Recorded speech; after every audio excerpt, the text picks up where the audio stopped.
हमारे साथ अनामिका, आप भी इसमें तब से कवर कर रही हैं, आप खुद गांव पे भी गई थी, अभी आप पोस्टमार्टम गई, क्या कहेंगे मैम? देखिए, अभी वहाँ पर हॉस्पिटल में जो उसकी डेड बॉडी है, चूंकि अभी बताया जा रहा है कि परिवार में जितने भी लोग हैं, उनकी जो पत्नी थी ऋचा दुबे, उनका जो बेटा है वो पुलिस की कस्टडी में लखनऊ में है, जो उनकी माँ है वो कृष्णानगर इलाके में जो घर है उनका वहाँ पर मौजूद है।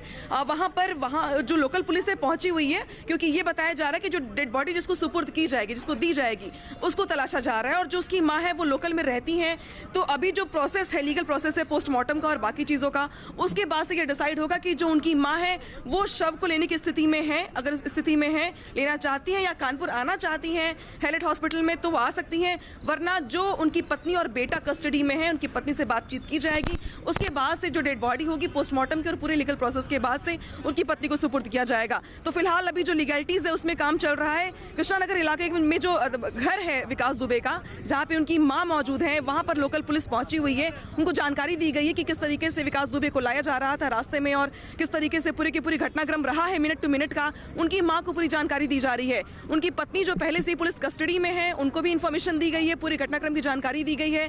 उनकी पत्नी को चूंकि कल रात से ही पूछताछ पुलिस की चल रही थी उनकी पत्नी से, क्योंकि ये उन पर आरोप था कि शायद वो भी इस बीच उनके टच में रही हैं, एक सिम के जरिए बातचीत उनकी होती रही। तो ये हमारी सहयोगी जानकारी दे रही थी कि अभी पुलिस कस्टडी में है विकास दुबे की पत्नी और भाई, उनसे पूछताछ हो रही है। ऐसे में विकास दुबे का शव, डेड बॉडी कौन लेगा ये भी देखना होगा। लेकिन इस बीच आपको बता दें, विकास दुबे के एनकाउंटर के बाद शहीद पुलिसकर्मी सुल्तान सिंह की पत्नी ने पुलिस की कार्रवाई पर संतोष जताया। खुशी तो नहीं है सर, जिसके पति शहीद हुए उसे खुशी कैसे हो सकती, पर संतोष है, ऐसे कांड दोबारा तो नहीं होंगे और लोगों के सुहाग तो नहीं उजड़ेगा, इससे बस खुशी है थोड़ी। जी, और क्या, 8 लोगों के परिवार हुए हैं बर्बाद। संतोष होगा, खुशी तो नहीं हो सकती है। बहुत आसान मौत मिली है उसे। हम तो चाहते थे इतना गोलियों से भूने शरीर में बिल्कुल कोई जगह ना बचे। तो अपने पति को खो चुकी शहीद सुल्तान सिंह की पत्नी ये कहते हुए कि खुशी तो नहीं है, क्योंकि उसको बेहद आसान मौत दी गई है, बेहद आसान मौत मरा है। वो आत्मसमर्पण करने का एक प्रेशर बनाया, लेकिन वो भागने का प्रयास किया और इस चलते इनकाउंटर किया गया। जो पुलिस की जो थ्योरी है पूरी की पूरी, इसको लेकर के जो फॉरेंसिक टीम है वो जांच कर रही है। और जो नज़ारा है यहाँ का वो मैं दिखा दूँ आपको। ये देखिए, अभी चूंकि मीडिया बहुत सारी है यहाँ पर, जो इस एरिया के लोकल गैदरिंग है वो यहाँ पर इकट्ठी हो गई है, लेकिन इस बीच जो पुलिस की फॉरेंसिक टीम है वो यहाँ पर पहुंच गई है और अपने एंगल पर जांच की जा रही है। क्योंकि ये माना जाता है कि जब भी कोई ऐसा एनकाउंटर होता है या घटना होती है तो उसके बाद जो एक जांच की प्रक्रिया होती है, मजिस्ट्रेट लेवल की जांच हो, चाहे वो जो भी ऑर्डर किया जाए, जिस तरीके से भी वो जांच होनी कंपलसरी होती है। गंजू जी, आप सुबह से रिपोर्टिंग कर रहे थे, अभी स्थितियां क्या है? जो टीम फॉरेंसिक टीम है उसने कुछ बताया अभी तक कि क्या स्थितियां रही होंगी, क्या माहौल रहा होगा? देखिए, निश्चित तौर पर कहीं ना कहीं फॉरेंसिक की टीम ने कई चीज़ें कैप्चर की हैं, कई चीज़ों को अपने एज एविडेंस रखा है। उसमें कॉटन है, उसमें टूटे ग्लासेस रखे हैं, उसमें जो टायर का इंप्रेशन है उसको रखा है, 1-2 बुलेट्स भी उनको मिली हैं। तो कहीं ना कहीं ये एक जाँच का विषय है। जैसा कि हमारी सहयोगी अनामिका भी वहाँ पोस्टमार्टम ऑफिस गई थी, वहाँ से इन्होंने ऑटोप्सी का पूरा जिक्र हो, जैसे हम बता रहे थे आपके ऑटोप्सी का पूरा जिक्र हुआ, उसमें पूरी टीम लगाई गई है डॉक्टर्स की। उसके बाद यहाँ से टीम्स को, और अब मैं आपको बताना चाहूँगा कि अगर ये स्पॉट की बात की जाए, इस स्पॉट को जिसपे अभी तक गाड़ियाँ, बिल्कुल अमित, बहुत अहम जगह पर इस वक्त आप मौजूद हैं। लेकिन ये तस्वीरें इस वक्त हमारे दर्शक देख पा रहे हैं जब टोल नाके से गुजर रही थी गाड़ी। ये विकास दुबे जिस गाड़ी में दिख रहा है वो गाड़ी सफारी है, वो गाड़ी अलग थी। लेकिन जिस गाड़ी का एक्सीडेंट होता है और जिसमें बताया जाता है कि विकास दुबे मौजूद था, वो गाड़ी अलग है, दोनों वाहन अलग, और इसे लेकर भी सवाल उठाए जा रहे हैं। हालांकि हमारे सहयोगी अमित ने इस बात को साफ किया है, अमित गंजू ने, कि दरअसल ये दोनों गाड़ियां बदली गई थी उस वक्त जब खाने के लिए ये रुके थे एक जगह पर देवास में, और उसके बाद ये गाड़ी बदली जाती है। और ये कई बार ऐसा होता है, इसमें कोई बहुत ज्यादा आश्चर्य की बात नहीं। लेकिन एक बार फिर से अमित गंजू से ही क्लियर करते हैं। अमित, 2 अलग अलग गाड़ियां दिख रही हैं। जब टोल नाके से गाड़ी गुजर रही है जिसमें विकास दुबे दिख रहा है वो सफारी है, जो पलटती है जो गाड़ी वो TUV है। क्या इसके बाद ही, टोल नाके के बाद ही वाहन बदला गया था? देखिए, मैं आपको बताना चाहूँगा, वाहन से किसी को उतारना, चढ़ाना या चेंज करना, ये अभी जांच का विषय है। इस पे कम से कम एज ए मीडिया मैन टिप्पणी नहीं की जा सकती, मगर जो घटना दिख रही है, जो गाड़ी पलटी दिख रही है, जो पुलिस के घायल जवान दिख रहे हैं, यूं किसी का नाखून अगर छिल जाता है तो वो 10 बार डॉक्टर के यहाँ जाता है, और जिसके बुलेट लग जाएगी, कोई बुलेट अपने आप अपने शरीर पर नहीं मारता, जैसा लोगों का एक आम धारणा है। अब मैं एक चीज़ आपको दिखाना चाहूँगा, ये पूरा पैसेज है। अब यहाँ पूरा किसी की एंट्री यहाँ से नहीं है, लेकिन देखिए कैसे रूप, मैं आपको अपने कैमरामैन से कहूँगा थोड़ा, क्योंकि बड़ा कच्ची मिट्टी है, यहाँ पूरा एक लगा दिया गया कि इसके आगे कोई एंटर नहीं करेगा, क्योंकि पुलिस के और पीएससी के जवान यहाँ लगा दिए गए। ठीक सामने का जो स्पॉट है जहाँ पीएससी के जवान मुस्तैद है, ये रास्ता सीधे भट्ठे होते हुए रेलवे क्रॉसिंग जाता है, और रेलवे क्रॉसिंग को पार करके जाए तो जीटी रोड में कहीं ना कहीं एंटर करता है। तो जीटी रोड का वो पैसेज और चौबेपुर थाने का कहीं ना कहीं बॉर्डर मिल जाता है, तो ये देखा जा सकता है। अब इसके बाद से अभी क्योंकि फॉरेंसिक की टीम ने जैसा बताया कि 2 बुलेट्स यहाँ से के खोखे लिए हैं, अब क्या है चीज़ पे, कौन सा है, किसकी पिस्टल का था, वो जिस पिस्टल की बात की जा रही है, वो जो कार्टेज है कितने पॉइंट का है, क्या वो सरकारी था क्या या नहीं था, ये सब जांच का विषय है। लेकिन एक चीज़ है कि जो जब तक कि फॉरेंसिक की टीम अपनी रिपोर्ट नहीं प्रस्तुत कर देती, और एक अहम जानकारी जो इस वक्त हमारे पास आ रही है कि अब से ठीक 15 से 20 मिनट बाद जो पोस्टमार्टम का जो प्रक्रिया है वो स्टार्ट हो जाएगी। 3 वीडियो फोटोग्राफर बुलाए गए हैं, एक जिला प्रशासन का, एक पुलिस का और एक एडिशनल प्राइवेट व्यक्ति को बुलाया, यानी 3 कैमरे की निगरानी में ये पोस्टमार्टम होगा, और 4 डॉक्टर्स की टीम इसको करेंगी। ये सबसे बड़ा अपडेट इस वक्त का न्यूज़ 18 के दर्शकों के लिए।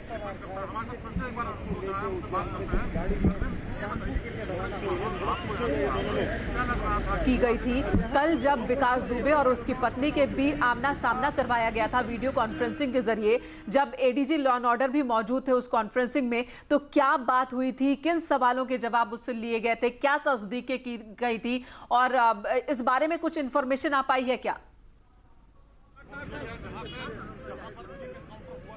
चलिए देखिए, कोशिश करते हैं कुछ, अगर हो सके तो मैं एसआई सर से रिक्वेस्ट करना चाहूँगा कि हम लोग थोड़ा उस स्पॉट तक जाने की कोशिश करते हैं, ये जहाँ से पता चलेगा कि क्या एग्जैक्ट फिगर बना था, कहाँ फायरिंग हुई थी। हम लोग न्यूज़ 18 सबसे पहले इस तरफ आगे बढ़ के जा रहा है, यही वो रास्ता है जहाँ से विकास दुबे निकला था। देखिए, मैं बताना चाहूँगा, यहीं से वो रास्ता है जहाँ से विकास दुबे निकला था। देखिए, पूरा ये पिलर की आड़ लेते हुए यहाँ से, जैसा पुलिस के अधिकारियों का कहना है, इस जगह से पहली बार फायरिंग की थी, इस स्पॉट के खड़े होकर इसकी आड़ से फायरिंग, उसके बाद और आगे बढ़ने के बाद कहीं ना कहीं स्पॉट से फायरिंग की गई थी। पुलिस के जवान मुस्तैद कर दिए गए, पीएससी के जवान यहाँ लगाए गए। उसके बाद दूसरी फायरिंग की जो है, ये सेकंड पिलर का जिक्र किया जा रहा है, तो मैं थोड़ा और क्लोज करके दिखाना चाहूँगा कि ये स्पॉट है जहाँ से इसका फायरिंग का है, और उसके बाद से पीएससी के जवान लगा दिए गए हैं, अधिकारी। चलिए हम और क्लोज करके दिखाते हैं। देखिए, ग्रामीण ठीक उस पट्टी पे खड़े हैं, यही वो एग्जैक्टली जगह है, इसी पेड़ की आड़ में दूसरी फायरिंग की थी। इसके बाद से देखिए हम उस स्पॉट पर पहुंच चुके हैं, हम उस स्पॉट पर पहुंचे हैं। देखिए, ये देखिए पूरा केमिकल इसमें लगाया गया है। इसके बाद इसी जगह उसका सर रहा और हाथ इस तरफ रहे, जैसा कि फॉरेंसिक का कहना है। ये देखिए, ये जो पूरा बनाया गया है, ये हाथ का एक पैसेज है, ये सर का है, हाथ ऐसे इसमें फैला के रखे गए थे और स्ट्रेट में बढ़ा है जी। और मैं थोड़ा और क्लोज करना चाहूंगा कि उसके बाद जब घेराबंदी हुई उस तरफ से, उसके बाद यहाँ फायरिंग हुई। उसके बाद देख सकते हैं सबसे पहले न्यूज़ 18 स्पॉट पर पहुंचा है। आप देखिए कैसे केमिकल से अमित गंजू, ये मिट्टी दिख रही है जी, ये मिट्टी में केमिकल लगाया गया है उस, क्योंकि देखिए इतना बारिश हुई है, बारिश होने से सारे ब्लड के स्पॉट से इरेज हो गए। लगातार पानी होना कोई मार्कर को रोक नहीं पाया, लेकिन ये चीज़ है कि जहाँ जहाँ इसको हुआ, हमसे थोड़ी आगे चल के इस गांव की तरफ बढ़ के जड़ने की कोशिश करते हैं, क्योंकि गांव के लोग शायद हमारी कुछ मदद करें। न्यूज़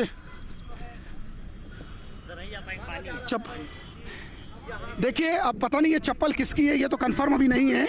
ये देखिए, सबसे पहले न्यूज़ 18 स्पॉट पर पहुंचा है, ये कांस्टेबल की है कि आदमी की है कि किसी की है, ये देखिए ये क्लोज है और दूसरे पाँव को ढूंढने का प्रयास किया जा रहा है।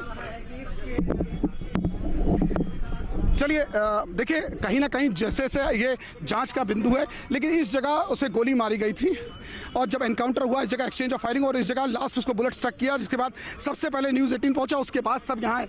आगे ग्रामीण देखिए कितने दहशत में, आप जहाँ तक कैमरे की नजर जाए देखिए कैसे महिला बच्चे इस तरह के खेत में जो काम करते हैं आज इस तरफ आए नहीं, यानी कहीं ना कहीं दहशत उनके जहन में साफ तौर पर देखी जा सकती है।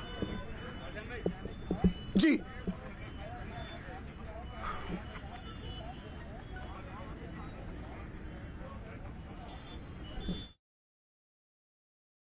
और इस वक्त हमारे साथ वरिष्ठ पत्रकार शेष नारायण सिंह जुड़ गए हैं। शेष नारायण जी, इस एनकाउंटर पर आपकी पहली प्रतिक्रिया?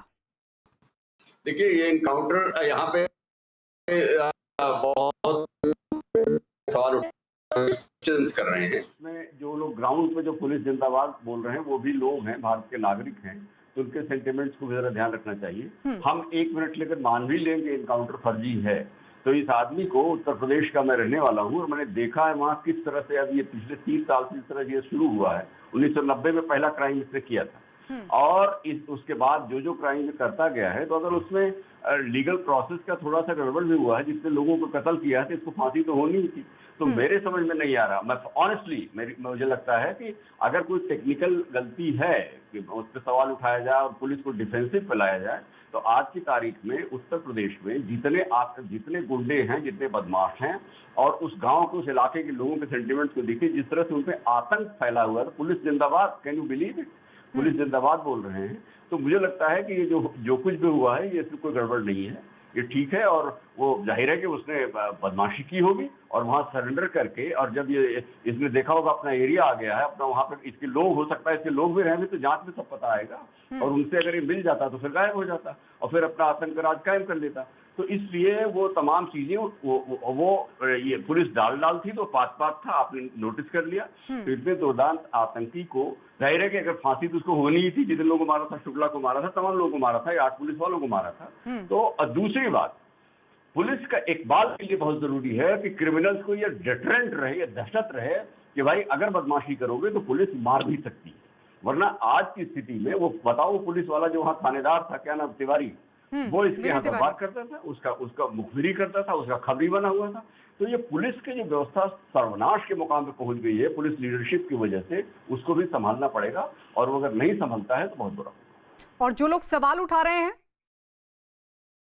चलिए शुक्रिया, संपर्क भी टूट गया है, और शुक्रिया हमारे साथ जुड़ने के लिए। वरिष्ठ पत्रकार हैं शेष नारायण सिंह, जो ये कह रहे थे कि जो हुआ जरूरी था, और जिस तरीके से अब लोग खुश हैं, क्योंकि विकास दुबे के अत्याचार से हर कोई परेशान था, उसके गांव के लोग तो अत्याचार से परेशान थे ही, वो बेहद खुश हैं। आसपास के जो गांव हैं वो भी बेहद जश्न में इस वक्त डूबे हुए हैं, क्योंकि लगातार विकास दुबे के गांव से वो तमाम चीजें निकलकर सामने आती रही हैं, वो खबरें निकलकर सामने आती रही हैं जो बताती रही हैं कि कैसे अत्याचार कर रहा था विकास दुबे अपने गांव वालों पर। और ऐसे में हर कोई यही चाह रहा था कि कम से कम इस अपराधी और इसके अपराध का जो साम्राज्य था उसका खात्मा हो। आज एनकाउंटर हो गया विकास दुबे का।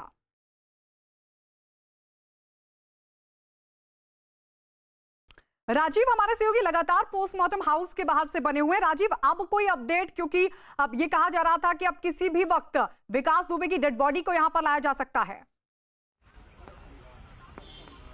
देखिए, जो बताया जा रहा है कि वहाँ पर हॉस्पिटल में जो पंचायतनामा की प्रक्रिया है, जो अन्य लीगल प्रक्रिया है, वो पूरी हो चुकी है और आपसे कुछ ही देर में विकास दुबे के शव को यहाँ पर लाया जाएगा, जिसके मद्देनजर आप देख सकते हैं कि डॉक्टरों की टीम भी यहाँ पर पहुँच चुकी है। और क्योंकि इस एनकाउंटर के मजिस्ट्रेटी जाँच के आदेश दे दिए गए हैं, तो ये एनकाउंटर का जो विकास दुबे का जो पोस्टमार्टम होगा वो डॉक्टरों के एक 3 सदस्यीय पैनल द्वारा किया जाएगा, और साथ ही साथ इसकी वीडियोग्राफी भी कराई जाएगी, ताकि जो आरोप विपक्ष द्वारा लगाए जा रहे हैं या जिस तरह का जो क्राइम सीन क्रिएट किया जाता है, बाद में जो तथ्य आएंगे उनका पुख्ता सबूत और प्रमाण मिल सके। तो ऐसे में अब आप देख रहे हैं कि जो पुलिसकर्मी हैं, जो डॉक्टर हैं, वो बस इंतजार कर रहे हैं कि 2 से 3 मिनट के भीतर, अगर आप हम अपने सहयोगी से चाहेंगे कि वो अगर आपको गेट की तरफ दिखाएं, तो कहीं ना कहीं जो ट्रैफिक पुलिस के सिपाही हैं उनको गेट पर लगाया गया है, और कम से कम 2 से 3 मिनट के भीतर ये उम्मीद जताई जा रही है कि विकास दुबे का जो शव है वो हाईलाइट हॉस्पिटल के दूसरे गेट से लेकर इसी गेट से पीएम हाउस में पहुंचने वाला है। अच्छा राजीव, हाईलाइट अस्पताल से पोस्टमार्टम हाउस तक की कितनी दूरी है, कितना वक्त लगेगा वहां तक पहुंचने में? चलिए राजीव के पास चलेंगे। बहरहाल ये तस्वीर आपको दिखा दें, ये वही कार है जो पलटी थी, उसको सीधा किया गया, और बैग भी आप देख रहे हैं यहाँ से जवान, एक पुलिसकर्मी की वर्दी भी यहाँ से बरामद हुई है, तो वहीं कुछ और कपड़े भी यहाँ से बरामद हुए हैं। हालांकि ये अभी तक साफ नहीं हो सका है कि ये बैग किसका था, इसको भी पुलिस जांच रही है। वो तमाम सबूत अब इकट्ठा किए जा रहे हैं जो आगे की जांच में कारगर साबित हो सकते हैं, मददगार साबित हो सकते हैं। बहरहाल ये तस्वीरें आप देख रहे हैं, 7:30 बजे सचेंडी में एक गाड़ी पलटी थी, वो गाड़ी जिसकी तस्वीरें भी आप देख रहे हैं, जिसमें सवार था विकास दुबे।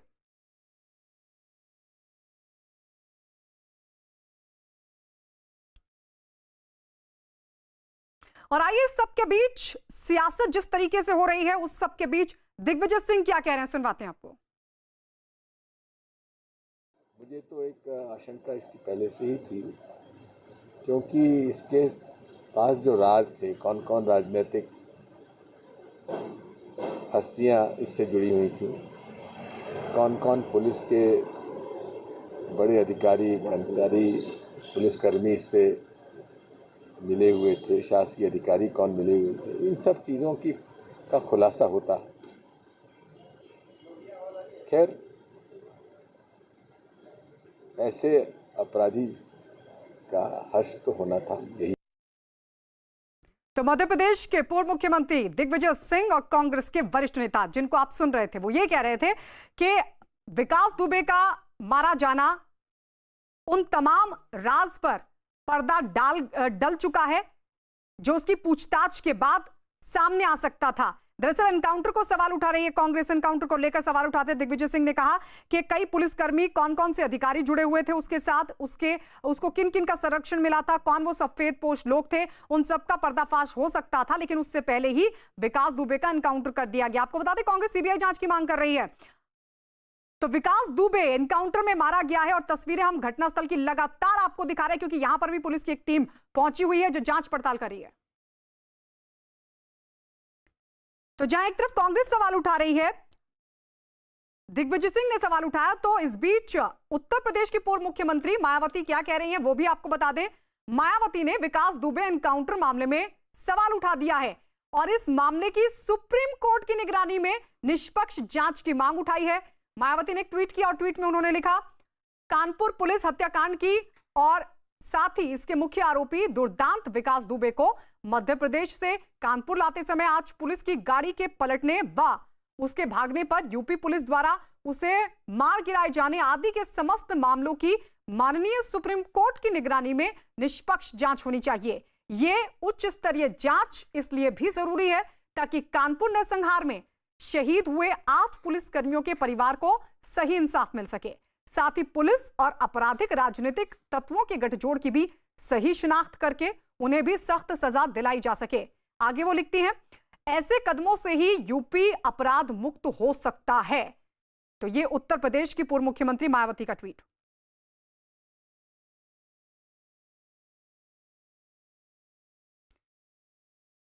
तो घटनास्थल वाली जगह पर पुलिस लगातार मौजूद है, जांच पड़ताल कर रही है। जायजा लिया हमारे सहयोगी अमित गंजू ने। ये रिपोर्ट देखिए। 10 मिनट भी नहीं हुए थे, गाड़ी ओवरटर्न हुई और उसके बाद उसने जिस तरह खरगोश भागता उससे तेज स्पीड से वो भागा, जबकि उसके पाँव में कहीं ना कहीं लिम्नस थी, लगड़ा के थोड़ा चलता था। उसके बाद भी दीवार और पिलर्स के इस आड़ से उसने पुलिस पर फायरिंग भी की है। देखिए अभी फिलहाल ये गाड़ी हटाई जा रही है यहाँ से। आप देखिए लाइव दर्शकों को बताया जा रहा है इस गाड़ी जिसका जिक्र किया जा रहा था। और देखिए बैग नहीं मिला है इस गाड़ी के अंदर से। इस बैग में क्या है ये मुश्किल होगा, लेकिन इस बैग को अभी पुलिस की टीम खुद खोलेगी फॉरेंसिक की। अब इस बैग के अंदर क्या चीज़ है, ये बैग किसका, क्योंकि देखिए जिस तरह बैग लेके मंदिर गया था, बताया जा रहा है ये बैग उसी का है। इसे अब पूरी फॉरेंसिक की टीम देखिए कैसे कैमरा से सबसे पहले आपको दिखाया जा रहा है। इसकी पूरे फोटोग्राफ्स लिए जाएंगे और फॉरेंसिक की टीम इसको खोलेगी, क्योंकि ये बताया जा रहा है वो बैग उसके लैब पर उसकी गोदी पर ये बैग था जो यहाँ उस वक्त एसटीएफ की टीम के लोगों ने बताया। अब इस बैग को उठा के उन्होंने अपने कब्जे में लिया। अब देखना होगा कि इसमें क्या चीज़ है, इसमें कागज़ है, इसमें पेपर है, या देखिए एक चाबी भी मिली है, कुछ सिक्के मिले हैं और मसाला, गुटखा, तमाम चीज़ें कुछ देखिए जहाँ तक देख सकते हैं।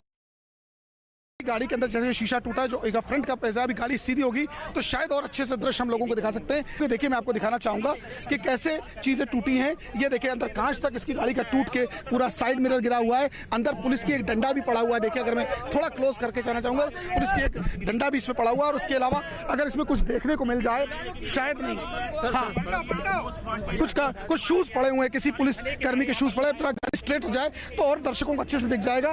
देखिए इसको उठाने का प्रयास किया जा रहा है और ग्रामीणों की मदद ली जा रही है। तो कैसे अब इरेक्ट होकर स्ट्रेट करी जा रही है, तो अब ये पता चल जाएगा कि आखिर क्या। देखिए ये पूरा मैं सबसे पहले न्यूज़ 18 इसमें दिखाने की कोशिश करता है कि देखिए ये ड्राइवर सीट पे इसमें वायरलेस वगैरह सरकारी गाड़ी वायरलेस सेट लगा था, तमाम चीजें इसमें थी। और पीछे के दरवाजे के दिखाना चाहेंगे, ये देखिए सबसे आगे दिखाना चाहते हैं। ये देखिए एक बैग मिला है, ये बैग किसका है ये थोड़ा जांच का विषय, लेकिन देखिए खोल के देखा जा सकता है। देखिए इसमें कुछ नहीं है। ये बैग सबके सामने, सबसे पहले न्यूज़ 18 ये बैग है। हाँ, इसमें कुछ कपड़े जरूर समझ आ रहे हैं, किसके हैं ये नहीं। देखिए इसमें ये शेविंग किट है और इसमें ये एक लोअर है, लोअर टी शर्ट है, ये किसकी है? हाँ, ये ड्रेस चेंज करने के लिए एक पावर बैंक है और इसके अलावा ये देखिए कुछ ना कुछ चीजें हैं। ये विकास दुबे का कंफर्म है, ये बिल्कुल कंफर्म इसलिए है, ये कुछ अंडर गारमेंट्स है उसके, ये चीजें खोली नहीं जाती, लेकिन दिखा देता हूँ मैं आपको। यानी कहीं ना कहीं पुलिस के कर्मियों के साथ जो बैठा है, ये बैग इसी का है। इसमें पुलिस के कर्मियों के कुछ देखिए जो दरोगा इसमें जुटे हुए हैं, जिनको चोट लगी, उनकी वर्दी है ये, तो इससे अब क्लियर हो जाएगा कि ये कौन सब इंस्पेक्टर। देखिए बताना चाहूंगा, सबसे पहले न्यूज़ 18 आपको बता रहा है, इसका नाम अनूप कुमार सिंह है, जो सब इंस्पेक्टर इसमें घायल हुआ है। अनूप कुमार सिंह, अगर आप देख सकते हो मेरे दर्शक, ये अनूप कुमार सिंह की वर्दी है, जो इस गाड़ी में ड्यूटी कर रहे थे। यानी कहीं ना कहीं चीजें और उसके बाद जा रहा है। तो मैं थोड़ा और क्लोज करके दिखाना चाहूंगा कि ये स्पॉट है जहां से इसका फायरिंग का है, और उसके बाद से पीएससी के जवान लगा दिए गए हैं, अधिकारी। चलिए हम और क्लोज करके दिखाते हैं। देखिए ग्रामीण ठीक उस पट्टी पे खड़े हैं, यही वो एग्जैक्टली जगह है, इसी पेड़ की आड़ में दूसरी फायरिंग की थी। इसके बाद से देखिए हम उस स्पॉट पर पहुंच चुके हैं, हम उस स्पॉट पर पहुंचे हैं। देखिए ये देखिए पूरा केमिकल इसमें लगाया गया है। इसके बाद इसी जगह उसका सर रहा और हाथ इस तरफ रहे, जैसा कि फॉरेंसिक का कहना है। ये देखिए ये जो पूरा बनाया गया है, ये हाथ का एक पैसेज है, ये सर का है, हाथ ऐसे इसमें फैला के रखे गए थे और स्ट्रेट में बढ़ा है। और मैं थोड़ा और क्लोज करना चाहूंगा कि उसके बाद जब घेराबंदी हुई उस तरफ से, उसके बाद यहाँ फायरिंग हुई। उसके बाद देख सकते हैं सबसे पहले न्यूज़ 18 स्पॉट पर पहुंचा है। आप देखें कैसे केमिकल से, भले ही बारिश से, जी ये मिट्टी में केमिकल लगाया गया है उस, क्योंकि देखिए इतना बारिश हुई है, बारिश होने से सारे ब्लड के स्पॉट से इरेज हो गए। लगातार पानी होना कोई मार्कर को रोक नहीं पाया, लेकिन ये चीज़ तो है कि जहाँ जहाँ इसको हुआ, हमसे थोड़ी आगे चल के इस गांव की तरफ बढ़ के जड़ने की कोशिश करते हैं, क्योंकि गांव के लोग शायद हमारी कुछ मदद करें। न्यूज़ है देखिए, अब पता नहीं ये चप्पल किसकी है, ये तो कंफर्म अभी नहीं है। ये देखिए सबसे पहले न्यूज़ 18 स्पॉट पर पहुंचा है, ये कांस्टेबल की है कि आदमी की है कि किसी की है, ये देखिए ये क्लोज है और दूसरे पांव को ढूंढने का प्रयास किया जा रहा है। चलिए देखिए कहीं ना कहीं जैसे से ये जांच का बिंदु है, लेकिन इस जगह उसे गोली मारी गई थी और जब एनकाउंटर हुआ इस जगह एक्सचेंज ऑफ फायरिंग, और इस जगह लास्ट उसको बुलेट स्ट्रक किया, जिसके बाद सबसे पहले न्यूज़ 18 पहुंचा, उसके बाद सब यहाँ आगे। ग्रामीण देखिए कितने दहशत में, आप जहाँ तक कैमरे की नजर जाए देखिए कैसे महिला बच्चे इस तरह के खेत में जो काम करते हैं आज इस तरफ आए नहीं, यानी कहीं ना कहीं दहशत उनके जहन में साफ तौर पर देखी जा सकती है। ये देखिए ये देखिए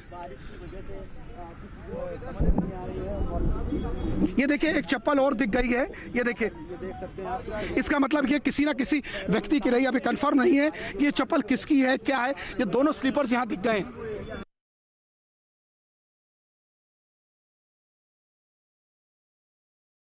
और आइए अब आपको सुनवाते हैं कि कानपुर के एडीजी प्रशांत कुमार ने क्या कहा। तो विकास दुबे आ रहा था, उसमें एसटीएफ की गाड़ी पलट गई और पलटने के बाद से उसने पुलिस की वेपन छीनने की कोशिश की, भागा।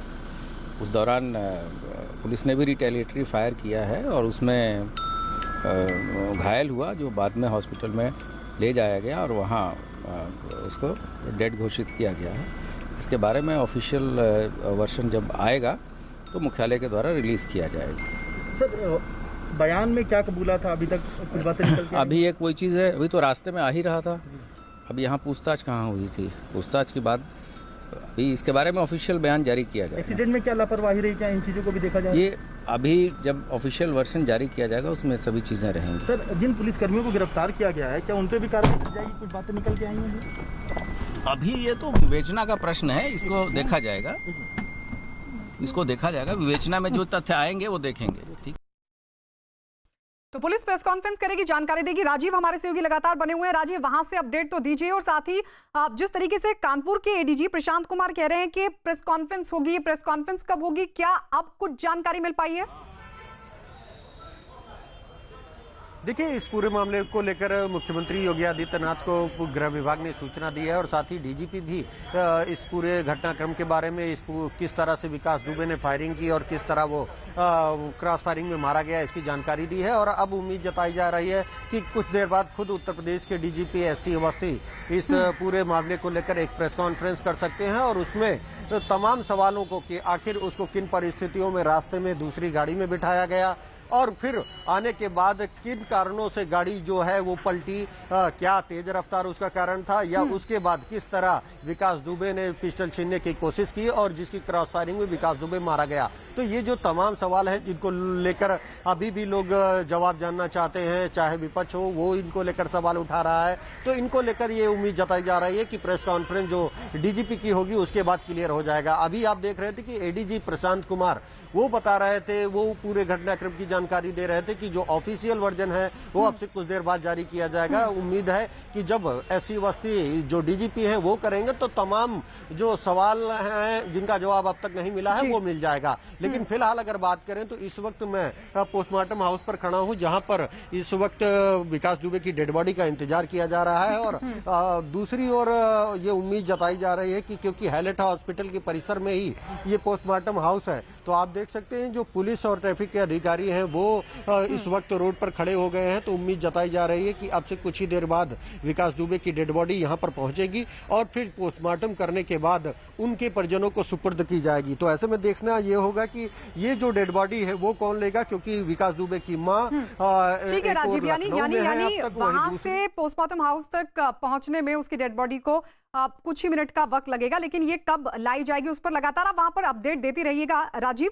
और इस बीच विकास दुबे उसका वो घर जब वो भागा था वहां पर टीम पर हमला करने के बाद उसके उस घर को नेस्तो नाबूद किया था, वहां पर आज एक बार फिर से पुलिस पहुंची। हमारे सहयोगी सौरभ मिश्रा वहां पर मौजूद है जहां आपसे थोड़ी देर पहले देसी बम बरामद हुए हैं। न्यूज 18 आपको एक्सक्लूसिव तस्वीरें दिखा रहा है कि किस तरीके से क्षेत्राधिकारी ने ये बम यहाँ पर रखे हैं। न्यूज 18 इस वक्त आपको एक्सक्लूसिव तस्वीरें दिखा रहा है। सर ये बताइए कि ये बम कहाँ से बरामद हुए हैं? ये जो राशन के गल्ले की विकास दुबे के नौकर के नाम से है, दया शंकर अग्निहोत्री के नाम से, उसके बीच से बरामद हुआ है। सर क्या लग रहा है कि अब अंदर और बरामदगी हो सकती है? किस तरह की? हम लोग उनके साथ मिल करके जो राजस्व टीम आई है तलाशी ले रहे हैं और जैसा जो भी बरामद होगा आपको इसके बारे में बताया जाएगा। एक सवाल ये है कि ये राशन आया था लॉकडाउन में गरीबों को देने के लिए, तो ये अभी तक यहाँ क्यों पड़ा है? इसके बारे में वो बता सकते हैं राजस्व के बारे में, क्योंकि हम लोग पुलिस के हैं, हम लोगों को इसकी जानकारी नहीं। अच्छा ये बताइए, क्या ये विकास की सल्तनत का वो हिस्सा है जहाँ ताला भी विकास लगा सकता था, सब कुछ कर सकता था? हाँ, ये विकास की ही देख रेख में है, सब कुछ उसी का है ये। तो ये क्षेत्राधिकारी त्रिपुरारी पांडे थे जो मौके पर जांच करने आए हैं, जो यहाँ पर टीम के साथ जांच करने आए। लगभग यहाँ पर 13 टीमें भी पुलिस की काम कर रही हैं। तो दरअसल ये विकास दुबे के घर के बगल में ही मौजूद राशन की वो दुकान है जो उसके नौकर दयाशंकर के नाम पर थी और यहाँ पर देसी बम बरामद हुए। दरअसल सरकारी योजना के तहत राशन तो लाया जाता था लेकिन गरीबों को बांटा नहीं जाता था। अब वहां पुलिस तलाशी के लिए पहुंची है और वहां से देसी बम बरामद होने का जो सिलसिला है वो बना हुआ है। इस बीच आपको बता दें कि बीजेपी ने विकास दुबे एनकाउंटर पर पुलिस की ही पीठ थपथपाई है और कांग्रेस पर किया है पलटवार। कि बाबा महाकाल ने अपना न्याय सुना दिया। वो अकाल मृत्यु से भाग रहा था और महाकाल ने दिखा दिया कि इस प्रकार के जो दुर्दांत अपराधी होते हैं उनका कोई स्थान नहीं है इस धरती पर, भारत की पावन धरती पर। तो एनकाउंटर हुआ क्योंकि वो पुलिस वालों पे गोली चला रहा था, भाग रहा था, तो उसके रिएक्शन में पुलिस को भी बंदूक चलानी पड़ी जिसके तहत उसको गोलियां लगी हैं और वो मृत घोषित किया गया। तो बीजेपी नेता अनिला सिंह को आप सुन रहे थे जिनका कहना है कि ऐसे अपराधियों की इस धरती पर कोई जगह नहीं है। ये महाकाल ने साबित कर दिया। दरअसल कल उज्जैन से गिरफ्तारी हुई थी और विकास दुबे की मां को जब सुना गया था तो वो इस बात को कह रही थी कि विकास दुबे को महाकाल ने बचा लिया। लेकिन आज जिस तरीके से एनकाउंटर हुआ है, बीजेपी इसको लेकर पुलिस की पीठ थपथपा रही है। तो विकास दुबे 25 साल से अपने अपराध के साम्राज्य को चला रहा था। 2 जुलाई को रात को जब उसने पुलिस टीम पर हमला किया था, भागा था यहां से, उसके बाद से लगातार उत्तर प्रदेश की पुलिस उसे तलाश रही थी। कल मध्य प्रदेश के उज्जैन से उसकी गिरफ्तारी हुई थी। ये तस्वीरें भी हम आपको दिखा रहे हैं किस तरीके से उसका एनकाउंटर हुआ। कल से अब तक का पूरा घटनाक्रम इन तस्वीरों के जरिए हम आपको समझाने की कोशिश करते हैं। उज्जैन से कल वो पकड़ा गया था, उसकी तस्वीर पहले लेटेस्ट तस्वीर देखिए। विकास की गाड़ी पलटी, भागने की कोशिश की उसने। दूसरी तस्वीर में आप देख सकते हैं कि दरअसल इसी रास्ते से भागने की कोशिश कर रहा था और पुलिस के साथ उसकी मुठभेड़ हुई, जिसके बाद मुठभेड़ में वो मारा गया। ये तस्वीर आप टोल नाके की भी देख रहे हैं, जहां से गुजरा था वो पूरा काफिला एसटीएफ का, जिसमें एक गाड़ी में मौजूद था विकास, हालांकि सफारी में वो मौजूद था, उसके बाद गाड़ी को बदला गया था। और ये अमूमन होता भी है ताकि अगर इस तरह के अपराधी उनके साथी एक्टिव हो और अगर वो किसी निश्चित गाड़ी को टारगेट ना कर सके, इसके लिए अपराधियों को एक दूसरी गाड़ी में बदलकर बिठाया जाता है। हो सकता है वो यही एक वजह रही हो। हालांकि पहले सफारी में था और उसके बाद दूसरी गाड़ी में वो सवार हो गया था, जो गाड़ी पलटी, जिसमें विकास दुबे सवार था और उसने जब भागने की कोशिश की तो मुठभेड़ में मारा गया। तस्वीर आप देख रहे हैं, उज्जैन से कल उसकी गिरफ्तारी हुई थी, उसके बाद यूपी एसटीएफ को सौंपा गया था और आज कानपुर लेकर पहुंची थी एसटीएफ। उज्जैन से इंदौर झांसी होते हुए और उसके बाद उसका एनकाउंटर। अब डेड बॉडी हाईलाइट अस्पताल में है, कभी भी पोस्टमार्टम के लिए लाया जा सकता है। विकास दुबे की डेड बॉडी को पोस्टमार्टम हाउस से हमारे सहयोगी राजीव लगातार हमारे साथ बने हुए हैं। राजीव, अब जरा बताइए अपडेट, और क्या किसी परिवार के सदस्य ने कोई संपर्क करने की कोशिश की है पुलिस वालों से? इस तरह की कोई जानकारी आप तक? देखिए, जो अभी तक जानकारी मिल रही है उसके तहत किसी भी परिवारजन ने संपर्क नहीं किया। इसी के तहत पुलिस ने खुद लखनऊ में उनकी मां से संपर्क किया है कि पोस्टमार्टम के बाद अगर वो डेड बॉडी लेना चाहती हैं तो वो कानपुर पोस्टमार्टम हाउस पहुंच सकती हैं, क्योंकि उनकी जो पत्नी है उनसे भी इसको लेकर बातचीत की जा रही है, क्योंकि उनको हिरासत में लेकर पुलिस पूछताछ कर रही है कानपुर पुलिस लाइन में। दूसरी ओर जो उनके पिता हैं, तो उम्मीद ये जताई जा रही है कि कोई ना कोई परिवार का सदस्य आएगा, वो विकास दुबे की डेड बॉडी को पोस्टमार्टम के बाद ले जाएगा। आप देख सकते हैं कि क्योंकि जो डेड बॉडी है वो पोस्टमार्टम हाउस पहुंचने वाली है, तो ऐसे में सुरक्षा इस वक्त बढ़ा दी गई है। भारी संख्या में पुलिस फोर्स को यहां पर तैनात किया गया है और अगले ही कुछ समय के भीतर जो डेड बॉडी है वो हाईलाइट हॉस्पिटल से निकलकर पोस्टमार्टम हाउस में लाई जाएगी, जहां पर उसका पोस्टमार्टम जो डॉक्टरों के एक विशेष पैनल द्वारा किया जाएगा। क्योंकि कहीं ना कहीं जो एक विधिक प्रक्रिया है, जब किसी घटना पर डाउट होता है तो उसको लेकर एक पैनल गठित किया जाता है डॉक्टरों का और उनकी निगरानी में ये पोस्टमार्टम किया जाता है। साथ ही साथ इस पूरे पोस्टमार्टम की वीडियोग्राफी भी कराई जाएगी। 3 कैमरों के जरिए इसको रिकॉर्डिंग कराई जाएगी, चाहे वो पोस्टमार्टम हाउस का हो, पुलिस का हो, प्रशासन के द्वारा। तो कुल मिलाकर, क्योंकि सरकार ये जानती है कि विपक्ष लगातार इस मुद्दे पर राजनीति कर रहा है और ऐसे में आने वाले समय में भी वो इस मुद्दे को उठा सकता है, इसीलिए कोई भी जांच में कोताही नहीं बरती जा रही है।